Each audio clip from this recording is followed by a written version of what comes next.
Avec la rosée du matin, t'as une mine superbe. Ils vont voir ce que t'as dans le ventre. Bonjour. Honnêtement, monsieur Gallagher, j'ai rarement été témoin d'un comportement aussi nuisible que celui de votre fils dans ce collège. Et je travaille ici depuis très longtemps. Vous faites à peine 90 ans. Il a littéralement terrorisé ses élèves, si bien qu'il traverse nos couloirs dans un état de peur permanent. L'école ne doit pas être un empire où règne la terreur. Elle doit être un temple d'apprentissage. Si les enfants ne se sentent pas en sécurité, comment peuvent-ils apprendre? Ils peuvent pas. C'est à moi qu'elle demande, Pépito.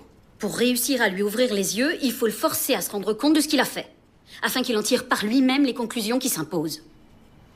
Ouais, fais comme a dit la dame. Ce n'est pas aussi facile. Il doit s'impliquer activement dans la démarche. Vous avez des suggestions? Oui.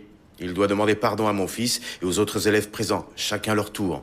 Sans jouer la Oh, comédie. pitié, épargnez-nous vos jérémiades à la noix. La brutalité, c'est un élément crucial pour tout écosystème. Ça force les gosses d'aujourd'hui à s'endurcir. C'est vrai, on vit dans un monde de brutes. Se faire chahuter au collège, c'est comme se faire inoculer. C'est comme un vaccin.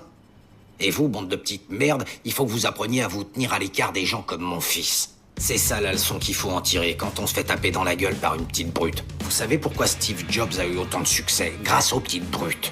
Et je peux vous garantir que Pépito Junior se tapera les plus grosses bombasses quand il sera grand. Tout ça parce qu'il aura été brutalisé au collège. Ça sert à rien d'être meneur à 12 ans. Mon Carl, il ramassera sûrement des ordures sur le bord de l'autoroute d'ici une dizaine d'années, alors que vos fils, ils seront des apprentis docteurs qui guérissent le cancer et s'envoient plein de meufs. Tout ça grâce à lui. Et si moi je veux guérir le cancer? T'auras déjà de la chance si tu sors de tôle sans une chaude pisse. C'est dit avec amour, mon grand. On rentre. Tu les as bien mouchés, je suis fière de toi.